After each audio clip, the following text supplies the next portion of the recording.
So there's been a huge amount of discussion about the NSA spying scandal. You can't have missed it, but the conversation has been focused on Edward Snowden and the NSA. But Edward Snowden didn't actually work for the National Security Agency. He worked for a company called Booz Allen Hamilton, a large private American technology firm. So how can these leaks, which have exposed NSA wrongdoing, come from an employee of a private company? Well, when we started to look into it, we realized it's a pretty interesting story.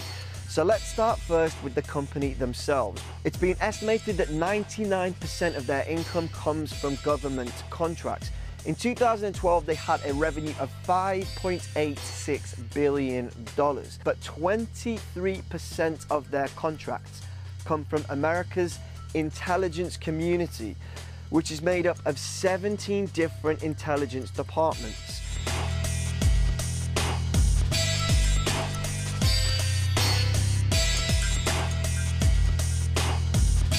You could say that Booz Allen Hamilton are specialists in winning government intelligence contracts. So how do they do that? Well, again, that's an interesting story. We'll start with this guy, Mike McConnell. Between 1992 and 1996, Mike McConnell was the director of the National Security Agency. So when Mike McConnell retired from the NSA, he was offered a job at, you guessed it, Booz Allen Hamilton. He brought with him all of his government contacts, and he was soon promoted to senior vice president of his new company. Well, Mike McConnell left Booz Allen Hamilton in 2007 because George Bush, who was president at the time, named him as the Director of National Intelligence. The Director of National Intelligence oversees the 17 members of America's intelligence community. Again, the very same community that Booz Allen specialize in servicing.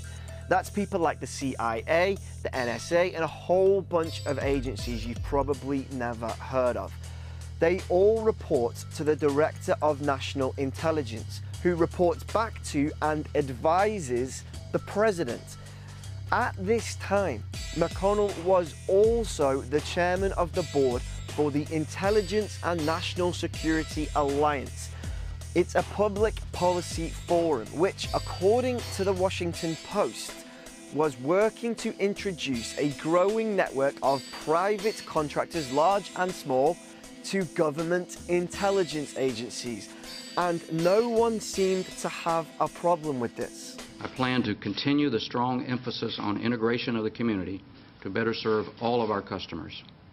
That will mean better sharing of information, increased focus on customer needs and service, improved security processes, and deeper penetration of our targets. So just 4 months after leaving Booz Allen Hamilton and starting his new job as Director of National Intelligence, one of Mike McConnell's staff was giving a presentation at an intelligence industry conference. And in the presentation was this slide. It literally marks the date of September the 11th and shows how contracts and spending increased dramatically after the event. The presentation also showed that 70% of the annual budget, which was $60 billion at the time, was spent on contracts with private firms. A later slide cheerily proclaimed, "We can't spy if we can't buy." Under McConnell, the total intelligence budget of the government, in case you're confused, increased from $63.5 billion in 2007 to $76.2 billion in 2009, after which he left the government and headed straight back to Booz Allen Hamilton, where he is still the vice chairman. Booz Allen Hamilton actually boast on their own website about the influence Mike McConnell had, saying, as the Director of National Intelligence, he managed the expansive National Intelligence Community, an organization of over 100,000 people, and an annual global enterprise budget of over $47 billion, and had extensive interactions with the White House, the President's Cabinet, Congress, international leaders, and the US business community. If you think the story ends there, then you're mistaken. The current Director of National Intelligence is a guy called James Clapper, and wouldn't you know it, he was previously an executive at Booz Allen Hamilton. He's the guy who sat in front of Congress and said this: does the NSA collect any type of data at all on millions or hundreds of millions of Americans? No, sir. It does not. Not wittingly. Not wittingly.